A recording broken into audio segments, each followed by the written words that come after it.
Hi friends, ನಮಸ್ತೆ ಎಲ್ರಿಗೂ. ನಾನು Saraswati. Welcome to Manthan kitchen. ಇವತ್ತಿನ ವಿಡಿಯೋದಲ್ಲಿ ಯುಗಾದಿ ಹಬ್ಬದ ವಿಶೇಷವಾಗಿ ಸೂಪರ್ ಸಾಫ್ಟ್ ಆಗಿರುವಂಥ ಒಬ್ಬಟ್ಟನ್ನು ಮಾಡೋದನ್ನು ತಿಳಿಸ್ತಾ ಇದ್ದೀನಿ. ಯುಗಾದಿ ಅಂದ್ರೇ ನಮ್ಮೆಲ್ಲರ ಹೊಸ ವರ್ಷದ ಆರಂಭ ಅಂತಲೇ ಅರ್ಥ ಅಲ್ವಾ. ಯುಗಾದಿಯಲ್ಲಿ ಬೇವು ಬೆಲ್ಲ ತಿಂದು ಹೊಸ ಬಟ್ಟೆನ ಧರಿಸಿ ಒಬ್ಬಟ್ಟು ಊಟನ ಮಾಡಿ ಮನೆ ಮಂದಿ ಎಲ್ಲ ಕುಳಿತು ಊಟ ಮಾಡೋದು ನಮ್ಮೆಲ್ಲರ ಸಂಪ್ರದಾಯ. ಸೊ ಅದರಿಂದ ವಿಶೇಷವಾಗಿ ಸಾಫ್ಟ್ ಆದ ಒಬ್ಬಟ್ಟನ್ನು ಮತ್ತು ತುಂಬ ರುಚಿಯಾದ ಒಬ್ಬಟ್ಟನ್ನು ಹೇಗೆ ಮಾಡೋದು ಅಂತ ಇನ್ನೂ ತಡ ಮಾಡಿ ತಿಳ್ಕೊಳ್ಳೋಣ ಬನ್ನಿ. ಮೊದಲಿಗೆ ಕನಕನ ರೆಡಿ ಮಾಡ್ಕೊಳ್ಳೋಕ್ಕೋಸ್ಕರ ಒಂದು ಅಗಲವಾಗಿರುವಂಥ ಪಾತ್ರೆಗೆ 2.5 ಕಪ್ ಆಗುವಷ್ಟು ನಾನು ಮೈದಾನ ಹಾಕೋತಾ ಇದ್ದೀನಿ. ನೀವು ಮೈದಾ ಜೊತೆಗೆ ಸ್ವಲ್ಪ ಚಿರುಟಿ ರವೆನೂ ಕೂಡ ಮಿಕ್ಸ್ ಮಾಡ್ಕೋಬಹುದು. ಅದಕ್ಕೆ ಸ್ವಲ್ಪ ಅರಿಶಿನ ಪುಡಿನ ಹಾಕೋತಿದ್ದೀನಿ. ಒಂದು 1/4 ಚಮಚ ಆಗುವಷ್ಟು ಅರಿಶಿನ ಪುಡಿನ ಹಾಕ್ಕೊಂಡು ಒಂದ್ಸಲಿ ಡ್ರೈ ಮಿಕ್ಸ್ ಮಾಡ್ಕೊಳ್ಳಿ. ಡ್ರೈ ಮಿಕ್ಸ್ ಮಾಡ್ಕೊಂಡಿದ್ದಾದಮೇಲೆ ಸ್ವಲ್ಪ ನೀರು ಸೇರಿಸ್ಕೊಂಡು ಹಿಟ್ಟನ್ನು ಸ್ವಲ್ಪ ತೆಳುವಾಗಿ ಅಂಟು ಹದಕ್ಕೆ ಕಲಿಸ್ಕೋಬೇಕಾಗುತ್ತೆ. ನೋಡಿ, ಈ ರೀತಿ ಕೈಗೆ ಅಂಟ್ತಾ ಇರಬೇಕು. ಈ ಹಂತದಲ್ಲಿ ಇಷ್ಟು ಕಲಿಸ್ಕೋಬೇಕಾಗತ್ತೆ. ಈ ರೀತಿ ಕಲಿಸ್ಕೊಂಡಿದ್ದಾದಮೇಲೆ ಒಂದು 2 ಚಮಚ ಎಣ್ಣೆನ ಹಾಕ್ಕೊಂಡು ನಾವು ಇದನ್ನು ನಾದ್ಕೋಬೇಕಾಗತ್ತೆ. ನಾವು ಹಿಟ್ಟನ್ನು ಎಷ್ಟು ಚೆನ್ನಾಗಿ ನಾದ್ತೀವಿ ಅಷ್ಟು ಸಾಫ್ಟಾಗಿ ನಾವು ಮಾಡುವಂಥ ಒಬ್ಬಟ್ಟು ಬರುತ್ತೆ. ನೋಡ್ತಾ ಇರ್ಬೋದು ನೀವು, ನಾನು ಒಂದು 2-3 ನಿಮಿಷ ನೀಟಾಗಿ ಹಿಟ್ಟನ್ನು ನಾದ್ಕೊಂಡು ತೊಗೊಂಡಿದ್ದೀನಿ. ನೋಡಿ ಯಾವ ರೀತಿ ಸಾಫ್ಟಾಗಿ ಬೆಣ್ಣೆ ಥರ ಆಗಿದೆ ಅಂತ ನೋಡ್ತಾ ಇರ್ಬೋದು ನೀವು. ಒಂದು 2 ಚಮಚ ಎಣ್ಣೆನ ಒಂದು 2-3 ಸರಿ ಹಾಕ್ಕೊಂಡು ನೀವು ನೀಟಾಗಿ ಈ ರೀತಿ ಹಿಟ್ಟು ಸಾಫ್ಟ್ ಆಗಬೇಕು ಅಲ್ಲಿವರೆಗೂ ನಾದ್ಕೊಳ್ಳಿ. ಆವಾಗ ಯಾವುದೇ ಕಾರಣಕ್ಕೂ ನೀವು ಮಾಡುವಂಥ ಒಬ್ಬಟ್ಟು ರಬ್ಬರ್ ಥರ ಆಗೋದಾಗಲಿ, ಗಟ್ಟಿಯಾಗಿ ಕಲ್ಲು ಥರ ಆಗೋದಾಗಲಿ ಏನೂ ಆಗೋಲ್ಲ. ಪರ್ಫೆಕ್ಟಾಗಿ ಬರುತ್ತೆ.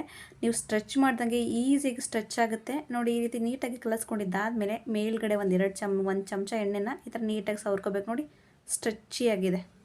ಇದನ್ನು 1-2 ಗಂಟೆ ಕಾಲ ನೆನೆಯಕ್ಕೆ ಬಿಡಬೇಕಾಗತ್ತೆ. ನಾವು ಎಷ್ಟು ಚೆನ್ನಾಗಿ ಟೈಮ್ ಕೊಟ್ಟು ನೆನೆಸ್ಕೋತೀವಿ ಅಷ್ಟು ಚೆನ್ನಾಗಿ ನಾವು ಮಾಡುವಂಥ ಒಬ್ಬಟ್ಟು ಬರುತ್ತೆ. ಕನಕ 1-2 ಗಂಟೆಗಳ ಕಾಲ ಚೆನ್ನಾಗಿ ನೆನೆಬೇಕು. ನಾವು ಅಷ್ಟರಲ್ಲಿ ಬೇಳೆನ ಬೇಯಿಸ್ಕೊಂಡು ಹೂರಣ ಮಾಡ್ಕೊಳ್ಳೋಣ. ನಾನು ಒಂದು ಕುಕ್ಕರ್ಗೆ 2 ಕಪ್ ಆಗುವಷ್ಟು ಕಡಲೆಬೇಳೆನ ತೊಗೋತಾ ಇದ್ದೀನಿ. ಕಡಲೆಬೇಳೆನ ನೀಟಾಗಿ ತೊಳೆದ್ಬಿಟ್ಟು 8 ಕಪ್ ಆಗುವಷ್ಟು ನೀರನ್ನ ಹಾಕೋತಾ ಇದ್ದೀನಿ. ನೀವೇನಾದರೂ ಒಬ್ಬಟ್ಟು ಸಾರನ್ನ ಜಾಸ್ತಿ ಮಾಡೋದಾದರೆ ಜಾಸ್ತಿ ನೀರು ಹಾಕಿ ಕೂಡ ಬೇಯಿಸ್ಕೋಬೋದು. ನೀವು ತೊಗರಿ ಬೇಳೆಲಿ ಮಾಡ್ತೀರಾ ಅಂತ ಹೇಳಿದ್ರೆ ತೊಗರಿಬೇಳೆನ ಈ ರೀತಿ ಕುಕ್ಕರಲ್ಲಿ ಮಾಡ್ಕೋಬಾರ್ದು, ಓಪನ್ ಪಾತ್ರೆಯಲ್ಲಿ ಸಾಫ್ಟಾಗೋವರೆಗೂ ಬೇಯಿಸ್ಕೊಂಡ್ರೆ ಆಗುತ್ತೆ. ಇಲ್ಲ ಅರ್ಧ ಕಡಲೆಬೇಳೆ ಅರ್ಧ ಬೇಳೆ ಕೂಡ ಹಾಕಿ ಮಾಡ್ತಾರೆ.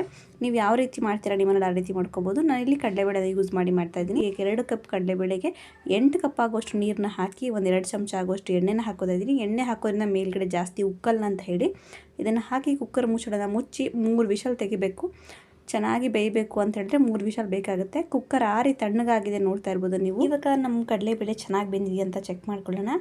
ನೋಡಿ, ಕೈಯಿಂದ ತಗೊಂಡು ಈ ಥರ ಪ್ರೆಸ್ ಮಾಡಿದ್ರೆ ಎಲ್ಲೂ ಕೂಡ ಕಾಳು ಥರ ಇರಬಾರ್ದು, ಫುಲ್ ಸ್ಮ್ಯಾಶ್ ಥರ ಆಗಬೇಕು. ನೋಡಿ, ಈ ಥರ ಸ್ಮ್ಯಾಶ್ ಆದರೆ ಪರ್ಫೆಕ್ಟಾಗಿ ಆಗಿದೆ ಅಂತ ಹೇಳಿ ಇಷ್ಟು ಬೇಯಿಸ್ಕೊಳ್ಳೇಬೇಕಾಗುತ್ತೆ. ನೀವು ಗಟ್ಟಿ ಥರ ಇರಬಾರ್ದು, ಒಳಗಡೆ ಎಲ್ಲೂ ಕೂಡ ಗಟ್ಟಿ ಥರ ಇರಬಾರ್ದು. ಈ ರೀತಿ ಚೆನ್ನಾಗಿ ಬೆಂದಿರುವಂಥ ಕಡಲೆಬೇಳೆನ ನಾನು ಫಸ್ಟು ನೀರನ್ನ ಶೋಧಿಸ್ಕೊತಾ ಇದ್ದೀನಿ. ಒಂದು ಜಾಲರಿಗೆ ಈ ರೀತಿ ನೀರನ್ನ ಶೋಧಿಸೋಕೆ ಹಾಕೋತಾ ಇದ್ದೀನಿ. ಈ ರೀತಿ 1 ನಿಮಿಷ ಬಿಡಿ ಸಾಕು, ಫುಲ್ ಕಂಪ್ಲೀಟ್ ನೀರು ಡ್ರೈನ್ ಆಗಿಬಿಡುತ್ತೆ. ಬೇಳೆನ ಬೇಯಿಸಿರುವಂಥ ಕುಕ್ಕರ್ಗೆ ವಾಪಸ್ ಕಡಲೆಬೇಳೆನ ಹಾಕೋತಾ ಇದ್ದೀನಿ. ಅದಾದಮೇಲೆ 1 ಕಪ್ ಆಗುವಷ್ಟು ಕಾಯಿ ತುರಿನ ಹಾಕೋತಾ ಇದ್ದೀನಿ. ಅಂದರೆ ಹಸಿ ತೆಂಗಿನಕಾಯಿ ತುರಿನ ತುರಿದ್ಬಿಟ್ಟು ಹಾಕೋತಾ ಇದ್ದೀನಿ. ಇಲ್ಲಿ ನಾನು 2 ಕಪ್ ಕಡಲೆಬೇಳೆಗೆ 1/4 ಕಪ್ ಆಗೋಷ್ಟು ಬೆಲ್ಲನ ಯೂಸ್ ಮಾಡ್ತಾ ಇದ್ದೀನಿ. ಈ ಅಳತೆ ಸರಿ ಹೋಗುತ್ತೆ. ಬೆಲ್ಲನ ಸೇರಿಸ್ಕೊಂಡಿದ್ದಾದಮೇಲೆ ಒಂದು ಅರ್ಧ ಚಮಚ ಆಗೋಷ್ಟು ಏಲಕ್ಕಿ ಪುಡಿನ ಹಾಕಿದ್ದೀನಿ. ಅದಾದಮೇಲೆ ಒಂದು 5-6 ಮೆಣಸು ಮತ್ತು 2 ಲವಂಗನ ಹಾಕೋತಾ ಇದ್ದೀನಿ. ಮತ್ತು ಒಂದು 4 ಕಾಳಾಗುವಷ್ಟು ಕಲ್ಲುಪ್ಪನ್ನು ಹಾಕೋತಾ ಇದ್ದೀನಿ. ಇದನ್ನೆಲ್ಲ ಹಾಕ್ಕೊಂಡು ನೀಟಾಗಿ ನಾವು ಒಲೆ ಮೇಲೆ ಇಟ್ಕೊಂಡು ನೀಟಾಗಿ ಇದನ್ನು ಕಂಪ್ಲೀಟ್ ಬೆಲ್ಲ ಎಲ್ಲ ಕರಗಬೇಕು ಮತ್ತು ಕಾಯಿ ಏನಿದೆ ಅದು ನೀಟಾಗಿ ಬೇಯಬೇಕು. ಅಲ್ಲಿವರೆಗೂ ನಾವು ಬೇಯಿಸ್ಕೋಬೇಕಾಗುತ್ತೆ. ಇದನ್ನು ನೀಟಾಗಿ ತಿರುಕೊಂಡು ಬೇಯಿಸ್ಕೊಂಡ್ರೆ ಆಯಿತು. ನೋಡ್ತಾ ಇದ್ದೀರಲ್ವ, ನಮ್ಮ ಬೆಲ್ಲ ಕರಗಕ್ಕೆ ಸ್ಟಾರ್ಟ್ ಆಗಿದೆ. ಬೆಲ್ಲ ಕರಗಿ ಸ್ವಲ್ಪ ನೀರು ಬಿಡೋಕ್ಕೆ ಸ್ಟಾರ್ಟ್ ಆಗುತ್ತೆ. ಮತ್ತು ಈ ನೀರು ಏನಿರುತ್ತೆ ಸ್ವಲ್ಪ ಡ್ರೈ ಆಗಬೇಕು. ನಾವು ಅಲ್ಲಿವರೆಗೂ ಸ್ವಲ್ಪ ಗಟ್ಟಿ ಆಗಬೇಕು. ಈ ನೀರು ಏನು ಬಿಡುತ್ತೆ ಬೆಲ್ಲದಲ್ಲಿ, ಆ ನೀರು ಸ್ವಲ್ಪ ಗಟ್ಟಿ ಆಗಬೇಕು. ಅಲ್ಲಿವರೆಗೂ ಬೇಯಿಸ್ಕೋಬೇಕಾಗುತ್ತೆ. ನೋಡಿ, ಒಂದು 5 ನಿಮಿಷ ನೀಟಾಗಿ ಬೇಯಿಸ್ಕೊಂಡಿದ್ದೀನಿ. ಇವಾಗ ಬೆಲ್ಲ ಎಲ್ಲ ಕರಗಿ ಮತ್ತೆ ಗಟ್ಟಿಯಾಗ್ತಾ ಬರ್ತಾ ಇದೆ. ಇಷ್ಟಾದರೆ ಸಾಕು. ಇವಾಗ ಗ್ಯಾಸ್ನ ಆಫ್ ಮಾಡಿ ಇದನ್ನು ತಣ್ಣಗಾಗಿ ಬಿಡೋಣ. ನಾನಿಲ್ಲಿ ಒಂದು ಅಗಲವಾಗಿರುವಂಥ ಪಾತ್ರೆಗೆ ಹೂರಣನ ಸ್ವಲ್ಪ ಆರಾಕಿದ್ದೀನಿ. ಈ ರೀತಿ ಮಾಡ್ಕೊಳ್ಳೋದ್ರಿಂದಾಗಿ ಹೂರಣ ಬೇಗ ಆರುತ್ತೆ. ನಾವು ಮಿಕ್ಸಿ ಮಾಡ್ಕೊಳ್ಳೋದಕ್ಕೆ ಈಸಿ ಆಗುತ್ತೆ. ನೋಡಿ, ಈ ಸಲ ಸ್ವಲ್ಪನೇ ಒಂದು ಚಟ್ನಿ ಮಾಡ್ತೀರಲ್ವ, ಆ ರೀತಿ ಜಾರ್ ತೊಗೊಂಡು ಇದನ್ನು ರುಬ್ಕೋಬೇಕಾಗುತ್ತೆ. ತುಂಬ ದೊಡ್ಡ ಜಾರ್ ತೊಗೊಂಡ್ರೆ ಅಷ್ಟು ಈಸಿಯಾಗಿ ರುಬ್ಬೋದಿಲ್ಲ. ನೋಡಿ, ಈ ರೀತಿ ನೀಟಾಗಿ ನಾವು ತಿರುಕೊಂಡು ಇದನ್ನು ರುಬ್ಕೋಬೇಕಾಗುತ್ತೆ. ಹೂರಣ ಈ ರೀತಿ ಸಾಫ್ಟಾಗಿರಬೇಕು ಮತ್ತು ಉಂಡೆ ಮಾಡೋದಕ್ಕೆ ಬರಬೇಕು, ಸಾಫ್ಟಾಗಿ ಹಿಟ್ಟಿರಬೇಕು. ಈ ರೀತಿ ಮಾಡಿಕೊಂಡ್ರೆ ಪರ್ಫೆಕ್ಟ್ ಅಂತಲೇ ಹೇಳ್ಬೋದು. ಕೈಗೆ ಹಿಟ್ಟು ಸ್ವಲ್ಪ ಅಂಟ್ತಾ ಇರಬೇಕು.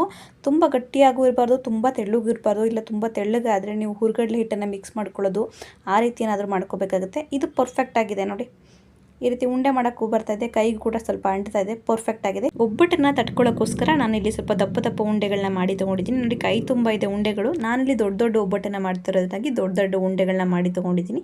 ನೀವು ಚಿಕ್ಕ ಚಿಕ್ಕ ಒಬ್ಬಟ್ಟನ್ನ ಮಾಡ್ತೀರ ಅಂದರೆ ಚಿಕ್ಕ ಚಿಕ್ಕ ಉಂಡೆಗಳನ್ನ ಮಾಡಿಟ್ಕೋಬೋದು. ಈ ರೀತಿ ಉಂಡೆ ಮಾಡ್ಕೊಳ್ಳೋದ್ರಿಂದ ಒಬ್ಬಟ್ಟು ತಟ್ಟೋಕ್ಕೆ ಈಸಿ ಆಗುತ್ತೆ. ನೋಡಿ ಉಂಡೆಗಳ ರೆಡಿ ಆಗೋ ಅಷ್ಟರಲ್ಲಿ ನಾವು ಕನಕನ ಒಂದು 2 ಗಂಟೆಗಳ ಕಾಲ ಚೆನ್ನಾಗಿ ನೆನೆದಿದೆ. ಎಷ್ಟು ಪರ್ಫೆಕ್ಟ್ ಆಗಿ ಸಾಫ್ಟ್ ಆಗಿದೆ ನೋಡಿ. ಫಸ್ಟ್ ಟೈಮ್ ಒಬ್ಬಟ್ಟು ಮಾಡ್ತಿರೋರು ಈ ರೀತಿ ಸ್ವಲ್ಪ ಗಟ್ಟಿಯಾಗಿ ನೀವು ಕನಕನ ರೆಡಿ ಮಾಡ್ಕೊಂಡ್ರೆ ಒಬ್ಬಟ್ಟು ಮಾಡೋದು ಈಸಿ. ಒಬ್ರು ಹರಿದಾಡೋ ರೀತಿ ಮಾಡ್ತಾರೆ, ಒಬ್ಬೊಬ್ರು ಆ ರೀತಿ ಮಾಡೋದಕ್ಕಿಂತ ಫಸ್ಟ್ ಟೈಮ್ ಮಾಡೋರಿಗೆ ಈ ರೀತಿ ಸ್ವಲ್ಪ ಗಟ್ಟಿಯಾಗಿ ಮಾಡ್ಕೊಂಡ್ರೆ ಒಬ್ಬಟ್ಟು ಮಾಡೋದು ಈಸಿ ಆಗುತ್ತೆ. ನಾನಿಲ್ಲಿ ಒಂದು ಪ್ಲಾಸ್ಟಿಕ್ ಶೀಟ್ ಮೇಲೆ ನಾನು ಒಬ್ಬಟ್ಟನ್ನ ತಟ್ಕೋತಾ ಇದ್ದೀನಿ. ಕನಕನ ಸ್ವಲ್ಪ ಕಡಿಮೆ ತೊಗೊಳ್ಳಿ, ಹೂರಣ ಸ್ವಲ್ಪ ಜಾಸ್ತಿ ತೊಗೋಬೇಕಾಗುತ್ತೆ. ಇದನ್ನು ಒಂದು ಸ್ವಲ್ಪ ಅಗಲ ಮಾಡ್ಕೊಬಿಟ್ಟು ಮಧ್ಯದಲ್ಲಿ ಹೂರಣನ ಇಟ್ಕೊಬಿಟ್ಟು ಸುತ್ತಲೂ ಈ ಥರ ಒಂದು ಕವರ್ ಮಾಡ್ಕೊತಾ ಬರಬೇಕು. ಕಂಪ್ಲೀಟ್ ಕವರ್ ಮಾಡ್ಕೊಂಡಿದ್ದಾದಮೇಲೆ ಸ್ವಲ್ಪ ಹಿಟ್ಟು ಏನಿರುತ್ತೆ ಅದನ್ನು ಈ ಥರ ಹಿಂದಕ್ಕೆ ತಳ್ಕೊತಾ ಬರಬೇಕು. ಎಕ್ಸ್ಟ್ರಾ ಏನು ಮೈದಾ ಇರುತ್ತೆ ಈ ರೀತಿ ಹಿಂದಕ್ಕೆ ತಳ್ಕೊತಾ ಬಂದು ಫ್ಲ್ಯಾಟ್ ಮಾಡ್ಕೋಬೇಕು. ಈ ರೀತಿ ಮಾಡೋದ್ರಿಂದಾಗಿ ಮೈದಾ ಒಂದು ಕಡೆ ಹೂರಣ ಒಂದು ಕಡೆ ಆಗಲ್ಲ, ಪರ್ಫೆಕ್ಟಾಗಿ ಒಬ್ಬಟ್ಟು ಎಲ್ಲ ಕಡೆ ಈವನ್ ಆಗಿ ಬರುತ್ತೆ. ಮತ್ತು ತಟ್ಟೋದು ಕೂಡ ಇಂಪಾರ್ಟೆಂಟು. ಫಸ್ಟ್ ಮಧ್ಯದಲ್ಲಿ ತಟ್ಕೊಬಿಟ್ಟು ಆಮೇಲೆ ಸೈಡಲ್ಲಿ ತಟ್ಕೋಬೇಕಾಗುತ್ತೆ.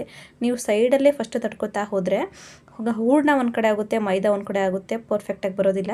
ಫಸ್ಟ್ ಮಧ್ಯದಲ್ಲಿ ತಟ್ಕೊಬಿಟ್ಟು ಆಮೇಲೆ ಸೈಡಲ್ಲಿ ನೀಟಾಗಿ ತಟ್ಕೋಬೇಕಾಗುತ್ತೆ. ನಿಮ್ಗೇನಾದರೂ ಬೆರಳು ಬಂತು ಅಂತ ಹೇಳಿದ್ರೆ ಈ ರೀತಿ ತಟ್ಟಬೇಕಾದ್ರೆ ಸ್ಟಾರ್ಟಿಂಗ್ಲಿ ಸ್ವಲ್ಪ ಬೆರಳು ಬರುತ್ತೆ. ಬೆರಳು ಬಂದಿದ್ದಾದಮೇಲೆ ಈ ರೀತಿ ಉಜ್ತಾ ಬರಬೇಕು. ಅದನ್ನು ಈ ರೀತಿ ಮೇಲ್ಗಡೆ ಸ್ವಲ್ಪ ಲೈಟಾಗಿ ಎಳಿತಾ ಬಂದರೆ ನಾವು ಕೈ ಮಾರ್ಕ್, ಬೆರಳು ಮಾರ್ಕ್ ಏನಿರುತ್ತೆ ಅದು ಹೊರಟೋಗುತ್ತೆ. ಸ್ವಲ್ಪ ಅಗ್ಲನೂ ಕೂಡ ಆಗುತ್ತೆ. ನೋಡಿ ಎಷ್ಟು ದೊಡ್ಡದಾಗಿದೆ ಅಂತ ಹೇಳಿ ನೋಡ್ತಾ ಇರ್ಬೋದು ನೀವು. ಪರ್ಫೆಕ್ಟಾಗಿ ಬಂದಿದೆ ಅಲ್ವಾ. ರೌಂಡ್ ಶೇಪಲ್ಲಿ ಕೂಡ ಬಂದಿದೆ. ಮತ್ತು ಮೈದಾ ಒಂದು ಕಡೆ ಹೂರಣ ಒಂದು ಕಡೆ ಆಗಿಲ್ಲ, ಪರ್ಫೆಕ್ಟಾಗಿ ಬಂದಿದೆ ನೋಡಿ. ಈ ರೀತಿ ನಾವು ಕೈಲಿ ಪ್ಲಾಸ್ಟಿಕ್ ತೊಗೊಂಡಿದ್ರೆ ಎತ್ಕೊಂಡ್ರೆ ಸಾಕು, ಹಿಂದ್ಗಡೆನಷ್ಟು ಪರ್ಫೆಕ್ಟಾಗಿ ಬಂದಿದೆ ಅಂತ ನೋಡ್ಬೋದು. ಪರ್ಫೆಕ್ಟಾಗಿ ಆಗಿದೆ ಅಲ್ವಾ. ಇವಾಗ ಇದನ್ನು ಹೇಗೆ ಬೇಯಿಸ್ಕೊಳ್ಳೋದು ಅಂತ ನೋಡೋಣ ಬನ್ನಿ. ಒಬ್ಬಟ್ಟನ್ನು ಬೇಯಿಸ್ಕೊಳ್ಳೋಕ್ಕೆ ಹದವಾಗಿ ತವ ಕಾಯಿಸ್ಕೊಳ್ಳೋದು ಇಂಪಾರ್ಟೆಂಟು. ತುಂಬ ಜಾಸ್ತಿ ಕಾಯಿಸ್ಕೊಂಡ್ರೆ ಮಾತ್ರ ತಳ ಹಿಡಿದು ಬಿಡುತ್ತೆ. ಹದವಾಗಿ ಕಾಯಿಸ್ಕೊಂಡಿರುವಂಥ ತವಕ್ಕೆ ನಾನು ಇಲ್ಲಿ ಒಂದು ಸ್ವಲ್ಪ ಎಣ್ಣೆನ ಸವರ್ಕೊಂಡಿದ್ದೀನಿ, ಕಚ್ಕೋಬಾರ್ದು ಅಂತ ಹೇಳಿ. ಇದನ್ನು ನೀವು ಲೋ ಫ್ಲೇಮಲ್ಲಿ ಇಟ್ಕೊಂಡು ಬೇಯಿಸ್ಕೋಬಾರ್ದು. ಒಬ್ಬಟ್ಟನ್ನು ಮಾತ್ರ ಮೀಡಿಯಮ್ ಟು ಹೈ ಫ್ಲೇಮಲ್ಲಿ ಇಟ್ಕೊಂಡು ಬೇಯಿಸ್ಕೋಬೇಕಾಗುತ್ತೆ. ನೀವು ಲೋ ಫ್ಲೇಮಲ್ಲಿ ಇಟ್ಕೊಂಡು ಬೇಯಿಸ್ಕೊತಂದರೆ ಒಬ್ಬಟ್ಟು ಗಟ್ಟಿಯಾಗಿಬಿಡುತ್ತೆ. ಇದನ್ನು ಹೈ ಫ್ಲೇಮಲ್ಲಿ ಅಥವಾ ಮೀಡಿಯಮ್ ಫ್ಲೇಮಲ್ಲಿ ಇಟ್ಕೊಂಡು ನೀಟಾಗಿ ತಿರುವಿ ಹಾಕ್ಕೊಂಡು ಬೇಯಿಸ್ಕೋಬೇಕಾಗುತ್ತೆ. ಒಂದು ಕಡೆ ಸೈಡನ್ನೇ ನೀವು 1 ನಿಮಿಷ ಎಲ್ಲ ಬೇಯಿಸ್ಕೋಬಾರ್ದು. ಅದು ಮೈದಾ ಮಾತ್ರ ಬೇಯೋದಿರುತ್ತೆ, ಒಳಗಡೆ ಎಲ್ಲ ಹೂರಣ ಎಲ್ಲ ಬೆಂದಿರುತ್ತಲ್ವ, ಕನಕ ಮಾತ್ರ ಬೇಯಿಸ್ಕೋಬೇಕಷ್ಟೇ. ಒಂದು 30 to 40 ಸೆಕೆಂಡ್ಸಲ್ಲೆಲ್ಲ ಇದಾಗೋಗ್ಬಿಡುತ್ತೆ. ಒಂದು ಕಡೆ ಸೈಡು ನೀಟಾಗಿ ಕಲರ್ ಚೇಂಜ್ ಆದಮೇಲೆ ಈ ರೀತಿ ತಿರುವು ಹಾಕ್ಕೊಂಡು ನಾವು ಬೇಯಿಸ್ಕೊಂಡ್ರೆ ಆಯಿತು. ನೋಡ್ತಾ ಇದ್ದೀರಲ್ವ ಇಷ್ಟು ಪರ್ಫೆಕ್ಟಾಗಿ ಆಗಿದೆ ಅಂತ ಹೇಳಿ. ಇದಕ್ಕೆ ಸ್ವಲ್ಪ ಮೇಲ್ಗಡೆ ಎಣ್ಣೆ ಸವರ್ಕೊಳ್ಳೋಣ ಅಷ್ಟೇ. 2 ಕಡೆನೂ ಕೂಡ ಎಣ್ಣೆ ಸವರ್ಕೊಂಡ್ರೆ ಪರ್ಫೆಕ್ಟಾಗಿ ರೆಡಿ ಆಗುತ್ತೆ. ನೋಡಿ ಎಷ್ಟು ನೀಟಾಗಿ ಉಬ್ಬಿ ಬಂದಿರುತ್ತೆ ಅಂತ ನೋಡ್ತಾ ಇರ್ಬೋದು ನೀವು. 2 ಕಡೆ ಸೈಡು ಅಷ್ಟೇ ಮೀಡಿಯಮಾಗಿ ಬೇಯಿಸ್ಕೊಳ್ಳಿ. ತುಂಬ ಜಾಸ್ತಿ ಗಟ್ಟಿಯಾಗೋವರೆಗೂ ಬೇಯಿಸ್ಕೋಬಾರ್ದು. ಮೀಡಿಯಮಾಗಿ ಬೇಯಿಸ್ಕೊಂಡ್ರೆ ಆಯಿತು, ಪರ್ಫೆಕ್ಟಾಗಿ ರೆಡಿ ಆಗಿದೆ ನೋಡಿ. 2 ಕಡೆ ಸೈಡು ಕೂಡ ಪರ್ಫೆಕ್ಟಾಗಿ ಉಬ್ತಾ ಇದೆ. ಇಷ್ಟೇ ನಮ್ಮ ಒಬ್ಬಟ್ಟು ರೆಡಿ ಆಗಿದೆ. ಇದನ್ನು ಒಂದು ಸರ್ವಿಂಗ್ ಪ್ಲೇಟ್ ಹಾಕೊಂಡು ಸರ್ವ್ ಮಾಡೋಣ ಬನ್ನಿ ಅಷ್ಟೇ. ನೋಡಿ ನಾನಿಲ್ಲಿ ಮಾಡಿರುವಂಥ ಒಬ್ಬಟ್ಟನ್ನು ಸರ್ವ್ ಮಾಡಿದ್ದೀನಿ. ಎಷ್ಟು ಪರ್ಫೆಕ್ಟಾಗಿ ಕಾಣಿಸ್ತದೆ ಅಲ್ವಾ. ತುಂಬ ರುಚಿಯಾಗಿರುತ್ತೆ, ತುಂಬ ಸಾಫ್ಟಾಗಿ ಕೂಡ ಇರುತ್ತೆ. ಈ ವಿಧಾನದಲ್ಲಿ ನೀವು ಕೂಡ ಟ್ರೈ ಮಾಡಿ. ಹೇಗೆ ಬಂತು ಅಂತ ನಿಮ್ಮ ಅಭಿಪ್ರಾಯನ ಕಮೆಂಟ್ ಬಾಕ್ಸಲ್ಲಿ ತಿಳಿಸಿ. ಈ ವಿಡಿಯೋ ನಿಮಗೆ ಇಷ್ಟ ಆಗುತ್ತೆ, ಇಷ್ಟ ಆದರೆ ಲೈಕ್ ಮಾಡಿ, ಶೇರ್ ಮಾಡಿ, ಪ್ಲೀಸ್ ಸಬ್ಸ್ಕ್ರೈಬ್ ಮಾಡ್ಕೊಳ್ಳಿ ಮಂಥನ್ ಕಿಚನ್ಗೆ. ಎಲ್ಲರಿಗೂ ಯುಗಾದಿ ಹಬ್ಬದ ಶುಭಾಶಯಗಳು. Thanks for watching. Happy cooking.